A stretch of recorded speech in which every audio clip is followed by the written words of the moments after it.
अस्सलाम वालेकुम दोस्तों। तो आज के हम लेक्चर में देखेंगे हेडेक के बारे में। बेसिकली हेडेक क्या होता है?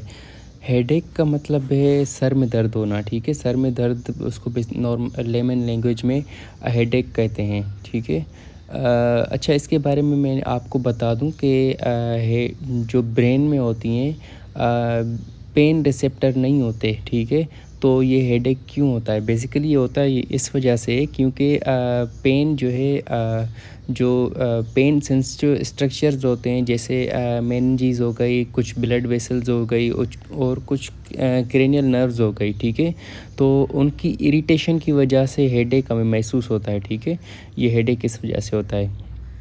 Pain arising from pain sensitive areas in head and neck is called headache. ठीक है, अब पेन बुक से देख लेते हैं। Pain due to irritation of intra और एक्स्ट्रा क्रेनियल स्ट्रक्चर्स। ठीक है, like meninges and blood vessels. अब होता क्या है कि कोई ऐसी कोई चीज़ हो, हम पैथोजेनेसिस आगे थोड़ी सी पढ़ेंगे, इतनी ज़्यादा यहाँ पे नहीं आती।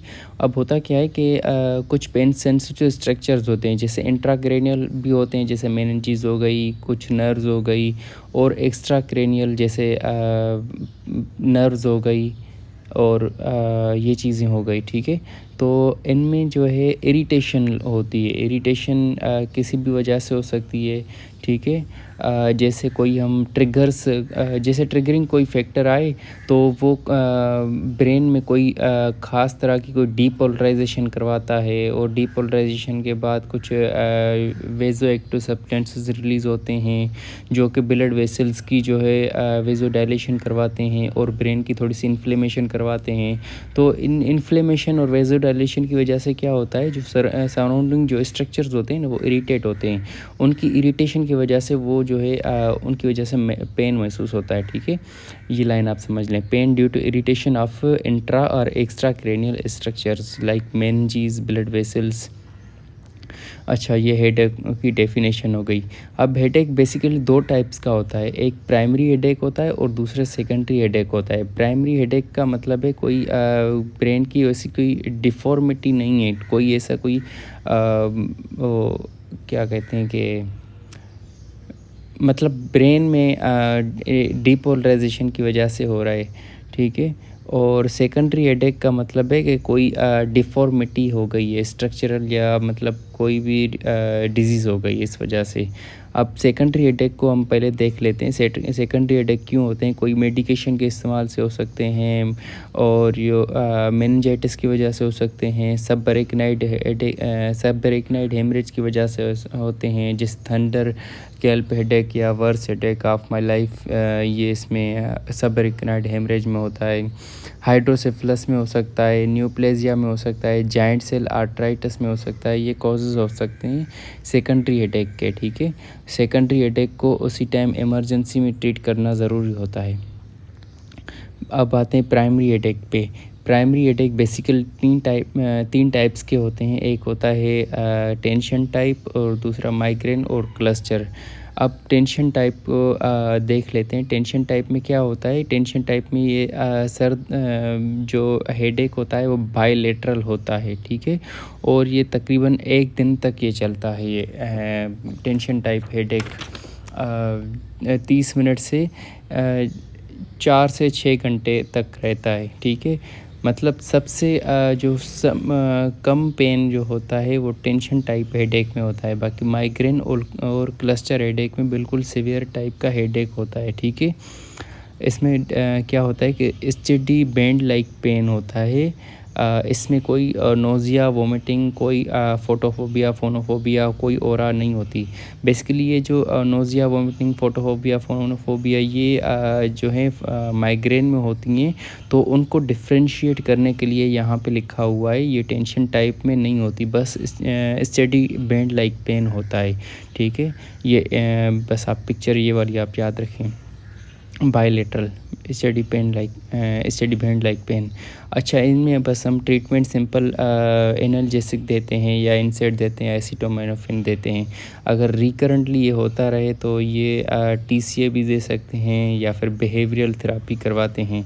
ठीक है, अब आते हैं माइग्रेन जो एग्ज़ाम्स में आता है, ठीक है।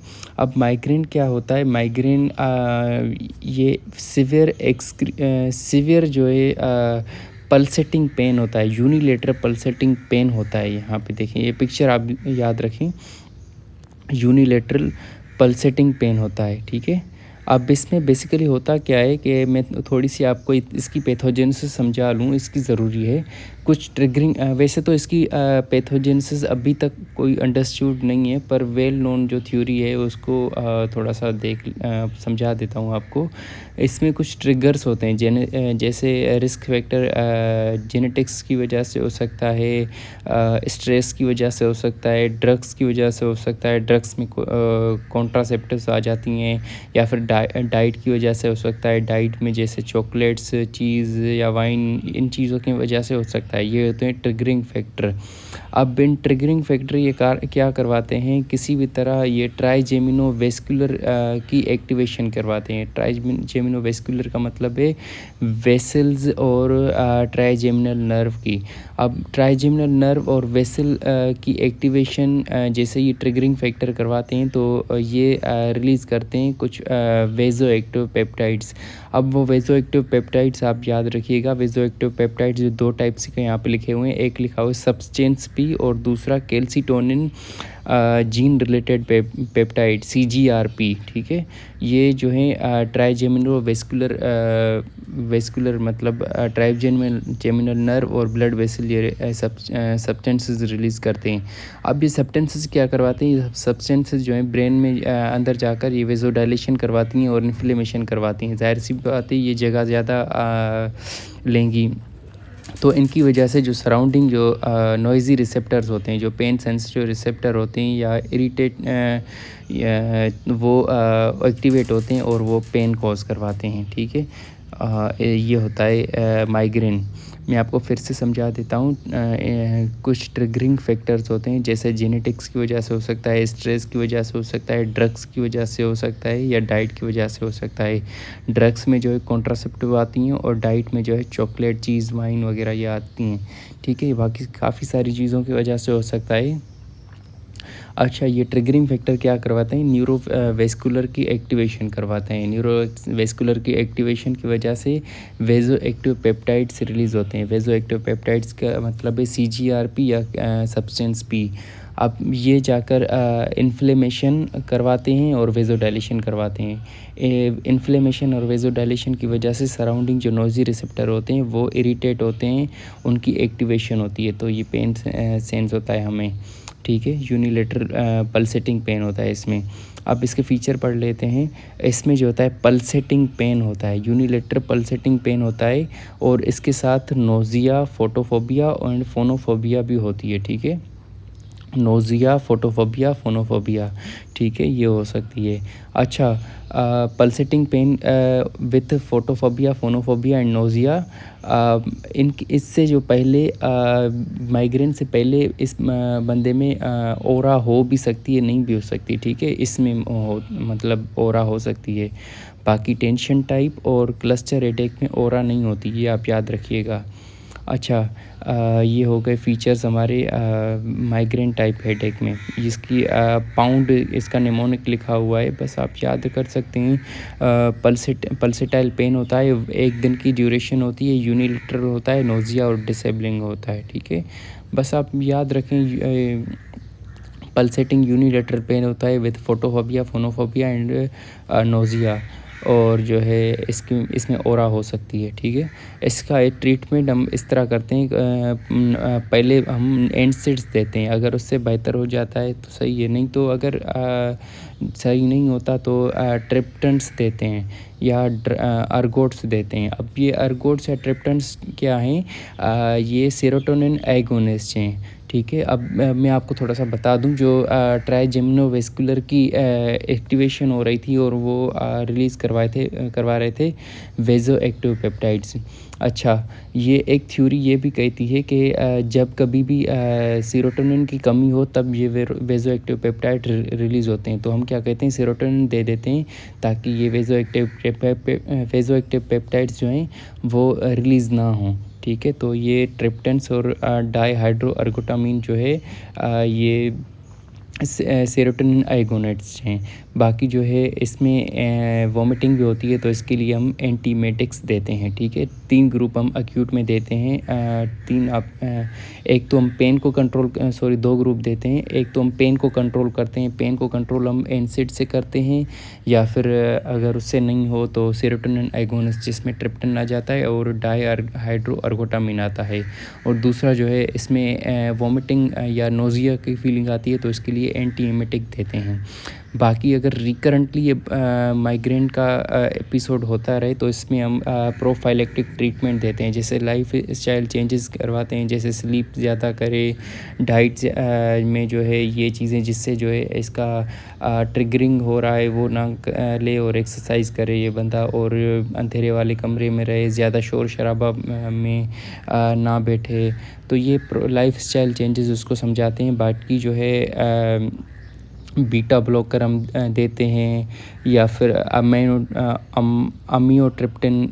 ट्रिप्टोलाइन देते हैं, और टोपिरामेट और वेलपोरेट ये एंटी कन्वर्सेंट हैं, ये देते हैं। बोtulinum टॉक्सिन या एंटी CGRP मोनोक्लोनल एंटीबॉडी देते हैं, ठीक है। ये आप याद रखिएगा। एक हम बीटा ब्लॉकर दे रहे हैं, दूसरा हम अमाइट्रिप्टिलिन दे रहे हैं। बीटा ब्लॉकर, अमाइट्रिप्टिलिन, टोपिरामेट, वेलपोरेट, ठीक है। और बोtulinum टॉक्सिन और एंटी CGRP मोनोक्लोनल एंटीबॉडी देते हैं, ठीक है। अब तीसरा आ जाता है क्लस्टर हेडेक। क्लस्टर हेडेक भी यूनिलेटरल होता है। अब क्लस्टर हेडेक जो होता है इसमें एक्सक्रूशिएटिंग पेरी ऑर्बिटल पेन होता है, ठीक है। उसमें जो है पल्सेटिंग पेन था, इसमें पेरी ऑर्बिटल पेन होता है। और दूसरा जो है उसमें फोटोफोबिया, फोनोफोबिया और नोजिया थी। इसमें जो है लेक्रीमेशन, ऑटोनोमिक सिम्टम्स होते हैं। ऑटोनोमिक सिम्टम में लेक्रीमेशन, राइनोरिया और कंजक्टिवल इंजेक्शन जैसे रेडनेस इन आई, ये सिम्टम्स होते हैं, ठीक है। और ऑटोनोमिक सिम्टम्स में हॉर्नर सिंड्रोम भी हो सकता है इस बंदे में। इसमें कोई ऑरा नहीं होता, ठीक है। इसमें माइग्रेन और क्लस्टर हेडेक को हम डिफरेंशिएट इस तरह करते हैं। माइग्रेन जो होता है माइग्रेन फीमेल्स में होता है, और क्लस्टर हेडेक जो होता है उस मेल्स में होता है, ठीक है। ये देखें, आप पिक्चर से याद रखें।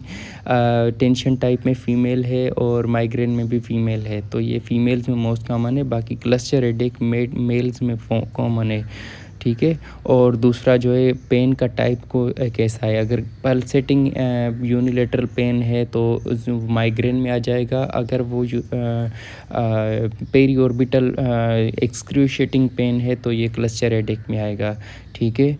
और जो है इसमें फोटोफोबिया, फोनोफोबिया और नोजिया होती है, और ओरा हो सकती है।